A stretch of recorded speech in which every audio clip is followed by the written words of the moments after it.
सभी दोस्तों का एक बार फिर से स्वागत है आपके अपने YouTube चैनल उत्कर्ष स्टडी पे। और आप सभी को पता है लैब असिस्टेंट भूगोल के लिए मैंने YouTube पर फ्री कोर्स स्टार्ट कर रखा है, जिसमें आज हमारी ये 26वीं क्लास है। और कल हमने एक नया चैप्टर स्टार्ट किया था जो कि हमारा चैप्टर नंबर 17 था, और उस चैप्टर का नाम क्या था, स्थल रूप एवं उनका विकास। और कल वाले वीडियो मैंने आपको नदी निर्मित स्थलाकृतियाँ टोपोग्राफी है वो पढ़ाई थी। आज अपन हिमानी निर्मित स्थलाकृतियाँ हैं वो इस वीडियो में पढ़ने वाले हैं। हिमानी यानी ग्लेशियर कौन कौन सी टोपोग्राफी है वो बनाता है, जिसमें अपन अपरदनात्मक स्थलाकृतियाँ भी पढ़ेंगे और निक्षेपणात्मक स्थलाकृतियाँ भी पढ़ेंगे। तो अपन स्टार्ट करते हैं। अगर जिन साथियों ने क्लासें पहले वाली नहीं देखी है तो वो इस चैनल पे आपको सारी क्लासें वो मिल जाएगी लाइव वाले सेक्शन में, तो आप देख लेना। तो स्टार्ट करते हैं। हिमानी निर्मित स्थलाकृति, इंग्लिश में बोलें तो ग्लेशियर से रिलेटेड जो टोपोग्राफी है उन पे अपन चर्चा करेंगे। सबसे पहले हिमानी, हिमनद या ग्लेशियर, ये तीनों शब्द आपको मिले तो इनका अर्थ एक ही है, हिमनद, ठीक है। ग्लेशियर इनको अपन इंग्लिश में बोलते हैं। तो वास्तव में इसकी परिभाषा देख लो कि वास्तव में हिमानी या हिमनद है ये क्या होते हैं। तो ये पृथ्वी की सतह पर विशाल आकार की गतिशील बर्फ राशि को कहते हैं, जो अपने भार के कारण पर्वतीय ढालों का अनुसरण करते हुए नीचे की ओर प्रवाहमान होती है। तो ये नॉर्मल सी परिभाषा है, वो आपके समझ में आ गई होगी कि हिमनद या ग्लेशियर क्या है। ये बर्फ के बहुत बड़े पिंड होते हैं जो कि भार के कारण पर्वतीय ढालों के अनुसार ये नीचे की ओर आते रहते हैं या बहते रहते हैं। तो यहाँ पे इसके अलावा देखिएगा अपन ऐसा भी इसको बोल सकते हैं कि ये वास्तव में बर्फ़ की नदी है। नदी में क्या होता है, पानी है वो नीचे की ओर आता है ढाल के अकॉर्डिंग। इसमें क्या होता है कि बर्फ़ है वो ढाल के अकॉर्डिंग नीचे की ओर आती है। तो ये बर्फ़ की नदी है जो कि बहुत ही धीमी गति से ये ग्लेशियर्स है वो बहते हैं या चलते हैं। अगर आप देखेंगे ना कि ग्लेशियर्स बहुत बड़ा है और आपको लगेगा कि ये नहीं चल रहा है, लेकिन वो बहुत ही धीमी गति से चल रहा होता है, इससे अपन को पता भी नहीं चलता। तो ये नॉर्मल सी परिभाषा है। अब अपन देखते हैं कि वास्तव में ये जो हिमानी, अब आप देखेंगे ऊपर से ये ड्रोन इमेज है, इसमें आप ये देख रहे हैं ये क्या है, हिमानी या बर्फ़ की नदी कह लो आप। और ये वास्तव में जो बड़े बड़े बर्फ़ के पिंड होते हैं या ढेर होते हैं जिन्हें अपन ग्लेशियर नाम देते हैं, ये वास्तव में एक स्थान से दूसरे स्थान या ढाल की तरफ क्यों मतलब गति करते हैं। तो इसका कारण है ग्रेविटेशनल फोर्स, गुरुत्वाकर्षण बल के कारण है ये हिमनद के नीचे की ओर आते हैं। तो ये बात भी याद रखिएगा। और इससे पहले यहाँ पे मैंने ग्लेशियर्स की बात आई तो ये वापस आपको फैक्ट है वो रिवाइज करवा दिया, जो कि मैंने आपको जब अपन ने क्या पढ़ा था, जो भूआकृतिक प्रक्रियाओं में कौन सी चीज़ें पढ़ी थी, भूआकृतिक प्रक्रिया नहीं, अपन ने भारत के भौतिक प्रदेश पढ़े थे, उसमें पढ़ा था कि भारत का सबसे बड़ा जो ग्लेशियर है उसका नाम है सियाचिन हिमनद, जो कि कहाँ पे, लद्दाख में।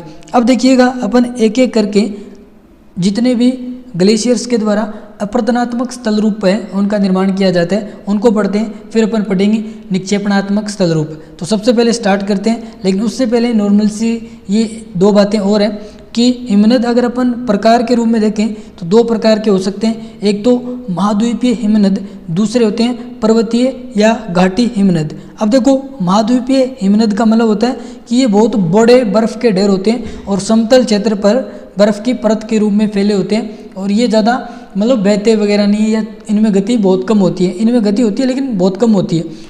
जैसे मैं उदाहरण आपको दूँ तो अंटार्कटिका महाद्वीप है वो पूरा ही बर्फ़ से ढका हुआ है, तो वो महाद्वीपीय हिमनद कहला सकता है। इसी प्रकार आप देखेंगे कि ग्रीनलैंड जो कि द्वीप है, विश्व का सबसे बड़ा द्वीप है, वहाँ पे भी बहुत सारी बर्फ़ है, मतलब पूरा ग्रीनलैंड बर्फ़ से ही ढका रहता है, तो वो भी महाद्वीपीय हिमनद का उदाहरण हो सकता है। अब बात करें पर्वतीय या घाटी हिमनद की, तो ये पर्वतीय ढालों पर बहते रहते हैं, ये कहलाते हैं पर्वतीय या घाटी हिमनद, जो कि आप इमेज में देख पा रहे होंगे इस प्रकार। यानी ये दो पहाड़ों के बीच का चित्र है, यानी क्या कहलाता है, घाटी, और इनके मध्य ये बर्फ़ है, बड़ी बड़ी मतलब बर्फ़ की परतें हैं वो तैरती रहती है या बहती रहती है आगे की ओर, तो ये ग्लेशियर्स अपन इनको बोल देते हैं। अब देखिएगा अपन बात करते हैं अपरदनात्मक स्थल रूप जो कि ग्लेशियर्स के द्वारा निर्मित किए जाते हैं। सबसे पहला आता है सर्क, या इसको बोलते हैं हिम गह्वर।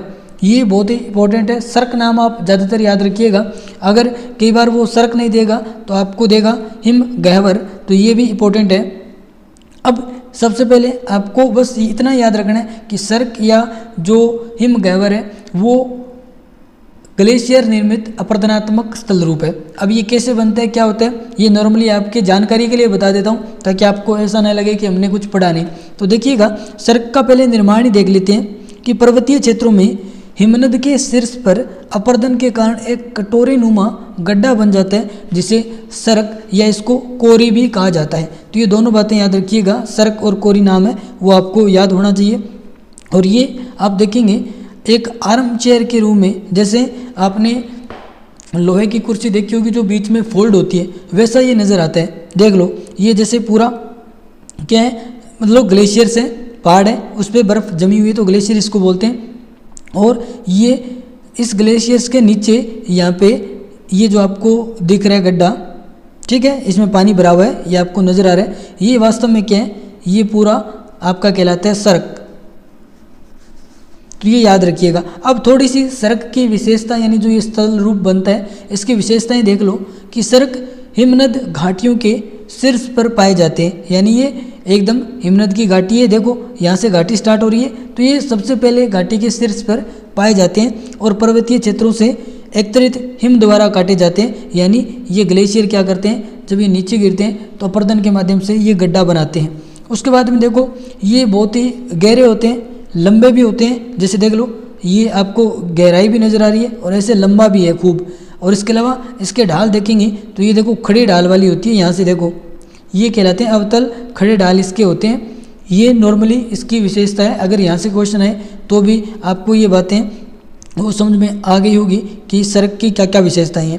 और ये सर्क का निर्माण मैंने आपको बता दिया, ये कटोरे नुमा आकृति होती है। और ऐसे कुछ अपन ने कल नदियों में स्थल आकृति पढ़ी थी, कैसे नदी आ रही है, बहुत अधिक अपरदन किया तो यहाँ पे ये जलप्रपात बन गया, ठीक है। अब नदी का पानी है वो ऐसे इस ढाल में पड़ रहा है, लेकिन यहाँ पे एक कुंड बनता है, उसको अपन ने क्या नाम दिया था, अवनमित कुंड, प्लंज पूल। ये क्वेश्चन मैंने शाम को अभी कम्युनिटी पोस्ट में भी डाला है, तो आप वहाँ से देख सकते हो। जलप्रपात आप सभी को पता है कि जब नदी बहती रहती है और घाटी में बहुत गहरा अपरदन कर देती है तो वो जल है वो सीधा उस गहराई पे ऊपर से गिरता है, तो वो जलप्रपात कहलाता है। और उस जल के गिरने से नीचे तली में गड्ढा हो जाता है और उस गड्ढे को ही बोला जाता है अवनमित कुंड, या इंग्लिश में बोले तो प्लंज पूल उसको बोला जाता है। तो ये सर्क के बारे में पढ़ लिया। अब देखो सर्क है, इसमें जब पानी भर जाता है तो ये एक लेक बन जाती है और तब इसका नाम सर्क नहीं रहता, फिर इसको बोला जाता है टॉर्न झील, ठीक है। ये लेक दिखा रखी है तो इसको अपन बोलेंगे टॉर्न झील, यहाँ पे मैंने लिख भी रखा है एकदम सही। तो ये टार्न या टॉर्न झील इसको बोला जाता है। ये देख लो कि हिमनद के पिघलने पर सर्क जो एक गड्ढा था उसमें जल भर जाता है और ये झील बन जाती है। इसी झील को सर्क झील भी बोल दिया जाता है, लेकिन वो सर्क झील नहीं देगा, आपसे पूछेगा टार्न झील। तो टार्न झील आप याद रखिएगा कि सर्क में जल भरने से जो झील बनती है उसी को अपन टार्न झील बोलते हैं। नेक्स्ट देखिएगा हिमनद सीडी ग्लेशियल स्टेप। इस प्रकार ये हिमनद सीडी नहीं है, लेकिन जैसे आप देखते हैं जो पेड़ियाँ होती है, सीढ़ियाँ होती है, वो ऐसे होती है, ऐसी संरचना है वो अपरदन के माध्यम से जो ये ग्लेशियर्स हैं वो बनाते हैं। अब देखो इसकी परिभाषा और नॉर्मली आप समझ लीजिएगा क्योंकि यहाँ से ही क्वेश्चन आएगा कि जब दो या दो से अधिक सर्क, अब सर्क के बारे में पढ़ रखा है कि हिमनद द्वारा बनाए गए गहरे और कटोरे नुमा गड्ढे होते हैं, जब ये आपस में जुड़ते हैं तो एक सीढ़ी नुमा या पायदानदार क्रम में ये दिखाई देते हैं, इन्हें क्या बोलते हैं, हिमनद सीढ़ी। तो ये आपको परिभाषा याद करनी है कि जब दो या दो से अधिक सर्क बनेंगे तो एक सीढ़ी नुमा संरचना बनेगी, उसे ही अपन बोलते हैं हिमनद सीढ़ी। नेक्स्ट देखिएगा अपन पढ़ते हैं हॉर्न या गिरिश्रिंग। अब देखिएगा ये आपको दिख रहा है इमेज में, यही वास्तव में क्या है, हॉर्न, या इसको हिंदी में बोला जाता है गिरिश्रिंग। अब देख लो ये कैसे बना होगा कि आसपास अपरदन हुआ होगा तभी ये क्या बना होगा, हॉर्न नज़र आपको आ रहा है, जो कि किससे बना है, ग्लेशियर्स के द्वारा अपरदन से। एक बार आपको थोड़ी सी टफ लगेगी, लेकिन जैसे आप पूरा टॉपिक ये पढ़ेंगे, पूरी क्लास देखेंगे, उसके बाद आपको लगेगा कि ये बहुत ही नॉर्मल से हैं। तो देखो गिरिश्रिंग या हॉर्न क्या होता है कि हिमनद घाटियों के शीर्ष पर जब 3 या अधिक विकिरणित हिमनद निरंतर रूप से अपरदन करते हैं तो एक नुकीली चोटी का निर्माण होता है जिसे हॉर्न कहा जाता है, और ये कुछ देखने में पिरामिड शेप जैसी लगती है। तो ये नॉर्मल सी बात है। देखो इसका तीनों ओर जब अपरदन हो जाता है, इधर से भी और इधर से, तो ये एक प्रकार से ये अपर्दन किन से होते हैं? ग्लेशियर्स। यानी मान लो ये एक बड़ा सा पर्वत था, अब यहाँ से ग्लेशियर नीचे आ रहा है तो ग्लेशियर्स क्या करते हैं? अपर्दन करते हैं। और ये एक वास्तव में लास्ट में क्या बचता है? नुकीली चोटी बचती है, जिसे को अपन नाम देते हैं हॉर्न या गिरिशृंग। अब देखिएगा इसके उदाहरण भी है। जैसे मैं बात करूं, ये आपका पर्वत है, इसका नाम है मैटरहॉर्न। ये मैटरहॉर्न पर्वत है जो कि स्विट्जरलैंड का जो आल्प्स पर्वत है उसी के अंतर्गत ये एक छोटा सा मतलब चोटी के रूप में स्थित है। और ये आल्प्स पर्वत की सबसे ऊंची चोटी है, ये भी याद रखिएगा। और ये कहाँ पे? मैटरहॉर्न पर्वत स्विट्जरलैंड में। और ये एक प्रकार से हॉर्न का उदाहरण है, तभी इसके नाम के पीछे लिखा हुआ है मैटरहॉर्न। इसके बाद में देखो माउंट एवरेस्ट है, ये भी हॉर्न का ही एक प्रकार है। यानी ग्लेशियर्स के द्वारा अपर्दन करने के बाद ये माउंट एवरेस्ट इतनी ऊंची, जो विश्व की सबसे ऊंची चोटी है, इसका निर्माण हुआ है। नेक्स्ट देखिएगा सिरिटेड कटक आता है, जिसे अरेत भी बोला जाता है। तो याद रखिएगा सिरिटेड या फिर अरेत क्या है? ये जो आपके सामने आप देख रहे हैं स्थलाकृति, ये क्या कहलाती है? सिरिटेड कटक या फिर अरेत। अब इसको क्या क्या नाम से और जाना जाता है? इसका एक नाम है आपका, देख पा रहे होंगे आप, सिरिटेड कटक। दूसरा नाम इसका आता है आपका अरेत, और इसके अलावा इसको तीक्ष्ण कटक भी कहा जाता है। तो ये तीनों नाम आप याद रखिएगा। अब ये कैसे बनता है तो इसको एक बार देख लो। ये एक नुकीला कटक या रिज है जो आरी या कंघी के दांतों की तरह दिखाई देते हैं। आप देखेंगे इसको कि ये ऐसे बनता है। ये वास्तव में अब आपके सामने ये एकदम सीधी दिख रही है आपको, लेकिन आप इसको साइड से देखेंगे ना तो आपको ये कुछ ऐसी नजर आएगी, इस प्रकार। तो ये आप देखेंगे जैसे आरी नहीं होती अपने घरों में, आरी आपने देखी होगी, या फिर कंगा है, सभी ने देखा होगा।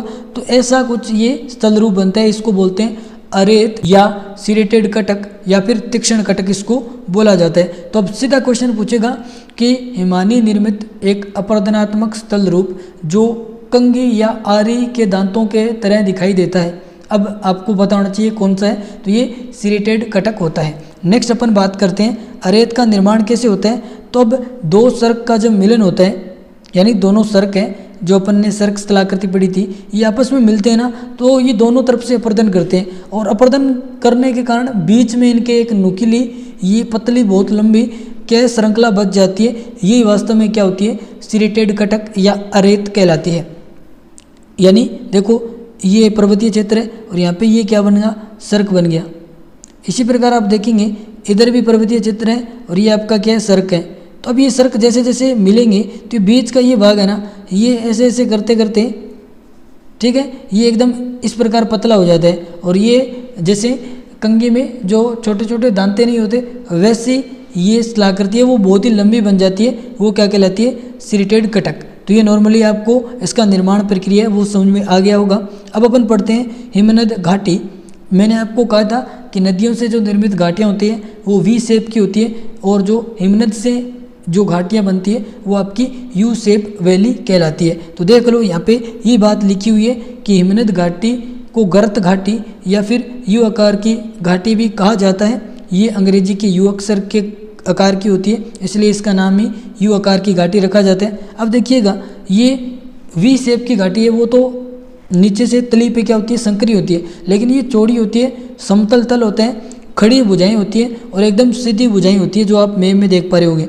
इस प्रकार ये यू शेप की आपकी क्या बनती है? वैली बनती है, घाटी बनती है। किससे? ग्लेशियर्स के द्वारा। और ये देख लो ये आपको अरेत दिख रहे हैं, ये इस प्रकार बनते हैं। अब देखो ये भी एक क्या है? सर्क है, संरचना है।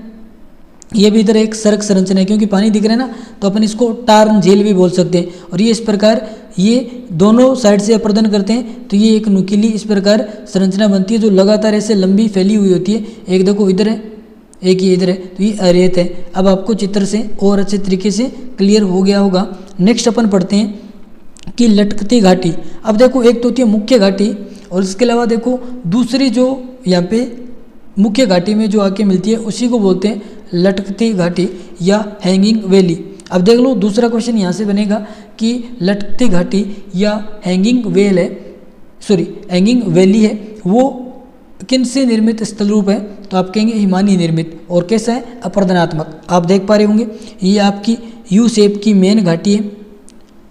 और यहाँ से एक छोटी मान लो नदी आ रही है बर्फ़ वाली, और ये आके अपना जल यहाँ पे गिरा रही है, तो ये वास्तव में कौन सी घाटी कहलाएगी? लटकती घाटी। अब इसकी परिभाषा भी मैं आपको पढ़ के बता देता हूँ, वैसे आपको बस इतना याद रखना था। अब लटकती घाटी क्या होती है, ये नॉर्मली आपके जानकारी के लिए बता देता हूँ कि लटकती घाटी वह होती है जो किसी मुख्य हिमनद घाटी में सहायक हिमनदों द्वारा बनाई जाती है। ये सहायक हिमनद घाटी मुख्य हिमनद घाटी से ऊपर लटकती सी दिखाई देती है, इसके कारण इसको कहा गया लटकती घाटी। नॉर्मल सी बात है, अक्सर यहाँ जलप्रपात बनती है। अब देखो ये एक घाटी है और यहाँ से ये जल गिर रहा है, तो वास्तव में ये जल बहुत ही नीचे जाके सीधा गिर रहा है, तो ये क्या कहलाता है? जलप्रपात। तो यहाँ पे ये जहाँ पे मुख्य जो हिमनद घाटी होती है उसमें अगर सहायक नदी घाटी है, सहायक हिमनद घाटी आकर मिलती है तो वो लटकती घाटी कहलाती है। और जो ये जल गिराती है मुख्य हिमनद घाटी में, वो वहाँ पे कौन सी स्थलाकृति बनती है? तो जलप्रपात बनता है। नेक्स्ट देखिएगा, ये आता है फियोर्ड। ये फियोर्ड तट आपने नाम सुना होगा। तो देखिएगा जो हिमनद गर्त है, हिमनद घाटी जो कि समुद्र के पास स्थित है, और वहाँ पे अगर समुद्र का जल उसमें आ जाता है तो वो कहलाती है फियोर्ड। अभी देख लो यही बात यहाँ पे लिखी हुई है कि गहरे हिमनद गर्त जो समुद्री जल से भर जाती है और तटरेखा पर होते हैं, इन्हें फियोर्ड बोला जाता है। कई बार फियोर्ड तट भी यहाँ पे लिखा होता है। क्यों? क्योंकि ये वास्तव में समुद्र के पास यानी समुद्र के किनारे पे, समुद्र के तट पे स्थित होते हैं, तो इसलिए इसको फियोर्ड तट भी बोल दिया जाता है। तो ये नॉर्मल सी फियोर्ड तट के बारे में भी आपको पता चल गया। ये जो अपन ने टोटल पढ़े हैं, इसके अलावा एक और पढ़ लेते हैं, नुनाटंक। ये नुनाटंक क्या होता है? बहुत ही इंपॉर्टेंट है। अब ये आपको कैसे बनता है मैं बार बार कह रहा हूँ, ये एग्जामिनर आपसे नहीं पूछेगा, बस वो सीधा पूछेगा कि नुनाटंक किससे निर्मित स्थलाकृति है, या फिर दूसरा क्वेश्चन उसका होगा कि अप्रदनात्मक स्थलाकृति है या फिर निक्षेपणात्मक स्थलाकृति, या फिर वो आपको 3-3 के पैर बना के देगा कि निम्नलिखित में से कौन सी सभी अप्रदनात्मक स्थलाकृतियाँ हैं, या निम्न में से कौन सी सभी निक्षेपणात्मक स्थलाकृतियाँ हैं ना, ऐसा भी दे सकता है। तो क्वेश्चन ऐसे भी बनेंगे, आगे मैं आपको करवाऊंगा भी क्वेश्चन। तो ये देखो नुनाटंक क्या है कि जहाँ पे भी बर्फ है फुल एकदम, और कुछ पर्वतीय क्षेत्र आपको ऊपर इस प्रकार दिख रहे हैं, तो वही कहलाते हैं नुनाटंक। यहाँ पे देख लो कि हिमानी या ग्लेशियर या बर्फ़ की चादर से ढके हुए क्षेत्रों में उभरे हुए छोटे छोटे पथरीले टीले या पर्वत हैं, वो नुनाटक कहलाते हैं। ये बर्फ़ के बीच टापू जैसे दिखाई देते हैं। ये देख लो, जैसे अपन को लग रहा है कि यहाँ पे कोई टापू है, यानी पूरा बर्फ ही बर्फ होता है, उसमें जो ऊपर उठे हुए पर्वतीय टीले होते हैं उन्हीं को नुनाटंक बोला जाता है। नेक्स्ट देखिएगा, ये आती है मेष शिला यानी सिपरोक। ये आप देखेंगे भेड़ की पीठ के समान इस प्रकार जब ग्लेशियर्स के द्वारा अपरदन करने के बाद ये स्थलाकृति बचती है, इसी को अपन बोलते हैं मेष शिला। मेष का मतलब होता है भेड़, तो यहाँ पे ये भेड़ के पीठ के समान आकृति होती है, और इसी को रोस मुटाने भी कहा जाता है। ये नाम बहुत इंपॉर्टेंट है, यहाँ पे मेष शिला या रोस मुटाने याद रखिएगा कि ग्लेशियर्स निर्मित अपरदनात्मक स्थल रूप है। तो यहाँ पे देखिएगा, ये हिमानी द्वारा अपर्दित एक ऐसी चट्टान है जो दूर से देखने पर भेड़ की पीठ के समान है, वो दिखाई देती है। इसका हिमनद की ओर वाला भाग चिकना और मंद ढाल वाला होता है। देख लो इस प्रकार, ये आपको अगर आगे चित्र नहीं होगा मेरे हिसाब से, तो ये मतलब जो इधर से अगर हिमनद आ रहा है तो ये वाला ढाल है वो मंद ढाल होगा, और साथ में क्या होगा? चिकना होगा। ये नॉर्मली आपको बात याद रखनी है। नेक्स्ट देखिएगा, यहाँ पे जितने भी साथी जो इस क्लास को देख रहे हैं उनको कहना चाहूँगा, अगर आप लैब असिस्टेंट ज्योग्राफी की तैयारी कर रहे हो तो इस चैनल से ज़रूर जुड़ जाना। यहाँ पे आपको पूरे 66 के 66 टॉपिक हैं वो करवाए जाएंगे, और मेरे हिसाब से यूट्यूब पर ऐसा कोई भी चैनल नहीं होगा जिसने 66 टॉपिक पूरा यूट्यूब पे फ्री करवाया होगा। ये पहला चैनल है वो होगा। तो आप आराम से क्लास को देखिएगा और चैनल को सब्सक्राइब कर लेना, साथ में टेलीग्राम चैनल को भी आप ज्वाइन कर लेना, और इसके अलावा मेरे को इंस्टा पे फॉलो कर लेना। कोई भी आपको इस एग्ज़ाम से संबंधित डिटेल क्वेरी वगैरह आपकी हो, आपकी पर्सनल डाउट हो, या फिर मैं बार बार कहता हूँ कि जो भी नए साथी हैं जो अभी फर्स्ट ईयर सेकेंड ईयर में और पहला ही अपना एग्ज़ाम दे रहे हैं, तो वो गाइड लेने के लिए या अपने कुछ डाउट है वो पूछने के लिए इंस्टाग्राम पे मुझे डीएम भी कर सकते हैं, वॉइस कॉल वीडियो कॉल भी कर सकते हैं। तो चलिए अपन अब पढ़ते हैं हिमानी निर्मित जो निक्षेपणात्मक स्थल रूप है। तो इसमें पहला आता है हिमोड, जिसको बोलते हैं मोराइन। ये याद रखिएगा। हिंदी में भी और लिख देता हूँ, इसको क्या बोला जाता है, मोराइन, या इसको बोला जाता है हिमोड। ये वास्तव में क्या है कि जैसे नदी है वो लाके अपना अवसाद जमा कर देती है तो उसको अपन बोलते हैं जलोढ़। ये अब हिमानी के द्वारा लाके जो अवसाद जमा किया जाता है उसको बोलते हैं हिमोड। तो आपको नॉर्मल से साधारण भाषा में मैंने आपको बता दिया और आपके समझ में भी आ गया होगा। अब अपन इस हिमोड के अलग अलग प्रकार पढ़ेंगे कि जब ये किनारों पे जमेगा तो इसको पार्श्व हिमोड बोल दिया जाएगा, अगर ये तली में तो इसको तलस्थ या तली वाला हिमोड भी बोल दिया जाता है। तो अब देखो ये पहले कैसे बनता है और इसकी परिभाषा क्या है। यहाँ पे थोड़ा सा कॉन्सेप्चुअल आपको जाना पड़ेगा और एग्जाम में आपसे यहाँ से कॉन्सेप्चुअल क्वेश्चन है वो पूछा जा सकता है। तो इसकी परिभाषा और जो भी मैं आपको यहाँ पे बातें बताऊँ वो आराम से समझिएगा।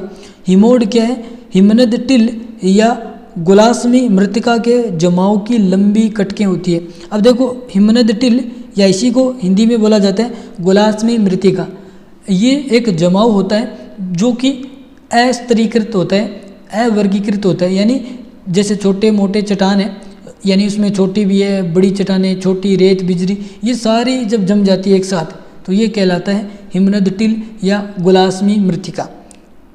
और ये जब जमता है तो इसी पूरी संरचना को अपन हिमोड बोल देते हैं। ये एक हिमनद द्वारा परिवहन किए गए और निक्षेपित किए गए पदार्थ होते हैं। हिमनद टिल के बारे में आपको यहाँ पे बता देता हूँ। हिमोड की संरचना वास्तव में यही है, क्योंकि हिमनद टिल से बनते हैं तो ये बिना किसी चेन के, इसमें सभी प्रकार के पदार्थ मैंने अभी आपको बताए, जैसे बड़े पत्थर भी हो जाते हैं, छोटे कंकड़, रेत, बजरी, मिट्टी, ये सारे इसमें एक साथ, इनका कोई वर्गीकरण नहीं होता है, ये सारे एक साथ ही होते हैं और जम जाते हैं तो ये हिमोड बनता है। अब देखिएगा ये अलग अलग प्रकार हैं। जैसे मैंने आपको बताया पहला प्रकार आता है पार्श्व हिमोड, लेटरल मोराइंस। अब इसका मतलब क्या होता है कि जब नदी घाटी में, नदी घाटी क्या, हिमानी जो घाटी होती है उसमें ये आपका पूरा जो ग्लेशियर्स है उसके द्वारा अवसाद लेके आया जा रहा है और ये जब किनारों पे जमा हो जाते हैं, ठीक है, तो ये कहलाता है आपका पार्श्व हिमोड। सीधी सी बात है। यानी ये देख लो, ये हिमनद घाटी की दीवार के समानांतर निर्मित होते हैं। अब ये कॉन्सेप्चुअल लाइन है। अब आपको जो मैंने नॉर्मल भाषा में समझाया उसके आधार पे अगर आप पढ़ोगे तो आपको मैंने वो बात बताई है, उस आधार पे आप इस कथन को सही कर सकते हो। दूसरा, हिमनद के किनारों पर मलबे के जमाव से इनका निर्माण होता है। यानी जो हिमनद घाटी है ये देख लो, और इसके यहाँ पे किनारों पे अगर ये अवसाद जम रहा है तो कहलाएगा पार्श्व हिमोड। उसके बाद में देखो मध्यस्थ हिमोड, ये हिमनदों के बीच में बनने वाली एक भू आकृति है जो दो हिमनदों के मिलने के बिंदु पर मलबे के संचय से इनका निर्माण होता है। अब क्वेश्चन यहाँ से ही पूछा जाएगा कि जब दो हिमनद हैं वो एक साथ मिलते हैं और अपने मलबे का जमाव वहाँ पे करते हैं तो कौन सा हिमोड बनता है, पार्श्व हिमोड बनता है या फिर अंतस्थ हिमोड, तो आप कहेंगे, या फिर मध्यस्थ, तो आप कहेंगे मध्यस्थ हिमोड है वो बनता है। आगे मैं आपको अंतस्थ हिमोड है उसके बारे में भी बताऊंगा। तो ये देख लो, ये हिमनद घाटी है और यहाँ पे ये दो ग्लेशियर्स घाटी हैं और यहाँ पे ये आके जहाँ पे मिल रही है और यहाँ पे क्या हो रहा है, इस अवसाद का जमाव हो रहा है, तो ये कौन सा बन गया, मध्यस्थ हिमोड। उसके बाद में देखो तीसरा आता है अंतस्थ हिमोड, जिसे टर्मिनल मोराइंस बोला जाता है। ये देखो कैसे बनते हैं, तो ये हिमनद के आगे के किनारे पर बनते हैं, जहाँ हिमनद का अंतिम भाग होता है वहाँ पे मलबे का जमा होता है। तो इसका कहने का मतलब है कि जैसे पूरा एक ग्लेशियर्स है वो अपने मलबे को लेके आ रहे हैं, जहाँ पे वो एंड होता है ग्लेशियर्स का, जैसे देख लो ये इधर से आ रहा था, ठीक है, और यहाँ पे आके इस जो ग्लेशियर्स का जो अवसाद है या जो मलबा लेके आ रहा था ये यहाँ पे आके ये पूरा हिमनद खत्म हो रहा है, तो यहाँ पे जहाँ पे जो जमाव हो रहे हैं इसी को अपन बोलते हैं अंतस्थ हिमोड। सीधी सी बात है, ये हिमनद के आगे के किनारे और हिमनद का जो अंतिम भाग होता है वहाँ पे मलबे के जमाव के कारण बनते कौन से, अंतस्थ हिमोड। नेक्स्ट आता है अपना तलस्थ या तलीय हिमोड, जिसे ग्राउंड मोराइन बोला जाता है। ये आप देखेंगे हिमनद की तली पर जब हिमनद टिल जमा हो जाता है तो उसी को अपन बोलते हैं तलीय या तलस्थ हिमोड। ये हिमनद के नीचे की सतह पर फैला हुआ एक अव्यवस्थित निक्षेप है। अब देखो हिमनद टिल में क्या होता है कि इसमें बजरी, छोटे पत्थर, बड़े पत्थर, रेत, मिट्टी, ये सारे ये मिले होते हैं, इसी को अपन बोलते हैं अव्यवस्थित निक्षेप। अब दूसरा इसके विपरीत आता है हिमानी दोत। लेकिन उससे पहले मैं आपको एक महत्वपूर्ण बात बता देता हूँ कि जब पार्श्विक यानी जो अपना अभी पढ़ के पार्श्व हिमोड और इसके अलावा जो टर्मिनल हिमोड है यानी अंतस्थ हिमोड, ये एक साथ आते हैं तो वह एक घोड़े की नाल या अर्धचंद्राकार कटक का निर्माण करते हैं। तो ये याद रखिएगा कि घोड़े की नाल जैसी जो संरचना है वो कौन से दो हिमोड जब एक साथ आते हैं तब बनती है। तो याद रखिएगा, एक तो पार्श्व हिमोड, दूसरा आपका अंतस्थ हिमोड। ये इंपॉर्टेंट क्वेश्चन है, यहाँ पे आपको नोटबुक में लिख लेना है। अगला देखिएगा, अपन पढ़ते हैं हिमानी धोत, जिन्हें ग्लेशियल आउटवॉश प्लान बोला जाता है। हिमानी धोत मैदान भी इनको बोला जाता है। तो देखिएगा, ये तो क्या होते हैं, बहुत ही सुव्यवस्थित मलबे का जमाव होता है, जबकि जो ऊपर मैंने आपको बताया हिमोड है वो अव्यवस्थित मलबे का जमाव होता है। इनमें ये दो डिफरेंस हैं। अब आपको मैं यहाँ पे बता देता हूँ हिमानी धोत क्या होता है। तो ये वास्तव में मैदान है, हिमनद के पिघलने वाले पानी द्वारा भागकर ले जाए गए अवसाद से बनता है। और जब हिमनद पिघलता है तो वो पानी बनता है, और वो पानी क्या करता है, अपने साथ अवसाद लेके आता है, और ये अलग अलग आकार के आधार पर छांट के इनको जमा देता है। यानी बड़े पत्थर है वो एक साथ, छोटे पत्थर हैं वो एक साथ, अगर कोई कंकड़ छोटे मोटे हैं वो एक साथ, इसके अलावा रेत है तो वो एक साथ, ठीक है, और क्ले वगैरह है वो भी अलग अलग ये जमाव करता है। और ये मैंने आपको कहा सुव्यवस्थित जमाव के कारण बनते हैं हिमानी धोत मैदान। ये आपको यहाँ पे नज़र भी आ रहे होंगे मैप में, यानी बड़ी इमेज है, ये आप देख सकते हो ड्रोन से ली गई। इसमें ये जो आप देख रहे होंगे कि यहाँ पे तो ये ग्लेशियर्स थे, अब यहाँ पे ये पानी है, तो पानी के बाद में ये जो जमाव है ये आप देख पा रहे हैं हिमानी धोत मैदान कहलाते हैं। नेक्स्ट देखिएगा, अपन पढ़ते हैं। अब देखो तुलनात्मक नोट भी मैंने यहाँ पे डाल के आपको समझाया कि हिमानी धोत, अब ये कॉन्सेप्चुअल बातें दोनों आपके एग्जाम में आ सकती है कि हिमानी धोत प्राय स्त्रीकृत और वर्गीकृत होते हैं। इसके विपरीत हिमोड निक्षेप अवर्गीकृत होते हैं। ये बात सत्य है या असत्य है, ऐसे कथन में आपसे पूछी जा सकती है। तो ये दोनों ही बातें जो मैंने आपको बताई है बिल्कुल सत्य है। नेक्स्ट देखिएगा एस्कर। अब ये अपन जो तीसरा निक्षेपणात्मक स्थलाकृति पढ़ रहे हैं, ये वास्तव में देखिएगा एस्कर लंबी संकरी घुमावदार वक्राकार कटक होते हैं। और ये वास्तव में आप देखेंगे किससे बनते हैं, निक्षेपण के माध्यम से बनते हैं। अब आप देख रहे हो ये बजरी और रेत की लकीर होती है। अब देख लो यहाँ पे ये छोटी छोटी आपको ऐसे लकीरें दिख रही है ना, ये वास्तव में क्या है, ये एक बड़ी आपको यहाँ पे नज़र आ रही है। तो ये वास्तव में क्या है, एस्कर स्थलाकृति है। ये आप सबसे बड़ा देख रहे हैं, ये क्या है, एस्कर स्थलाकृति। तो यहाँ पे एस्कर के बारे में भी आपको समझ में आ गया होगा।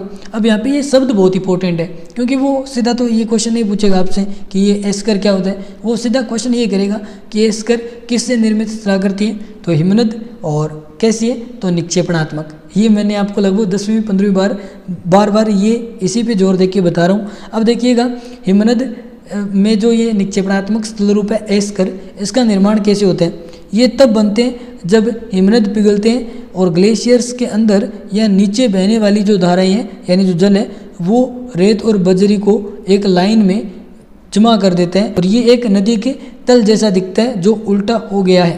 तो ये नॉर्मली लाइन है, कोई ज़्यादा इंपॉर्टेंट नहीं है, और आपको एस्कर याद रखना है, और आपके ये समझ में भी आ गया होगा कि कैसे बनता है। नेक्स्ट देखते हैं ड्रेमलिन। ये भी बहुत ही इंपॉर्टेंट स्थलाकृति है। आप देख सकते हो यहाँ पे, ये आप देख पा रहे होंगे कि आपको अंडे जैसी इस प्रकार एक स्थलाकृति नज़र आ रही है। तो सीधा क्वेश्चन ये आता है कि एक अंडे की टोकरी या अंडे नुमा जो स्थलाकृति है, या इसको आप देखेंगे उल्टे नाव जैसा भी बोला जाता है, या आप देखते हैं कि जो आंसू की बूंद होती है, टीयर ड्रॉप, उसके समान ये स्थलाकृति होती है। और यहाँ पे ये लिखा भी हुआ है कि ड्रेमलिन हिमनद द्वारा निर्मित एक लंबी पहाड़ी है जो कि अंडाकार उल्टे नाव या फिर आंसू की बूंद के आकार के समान की होती है।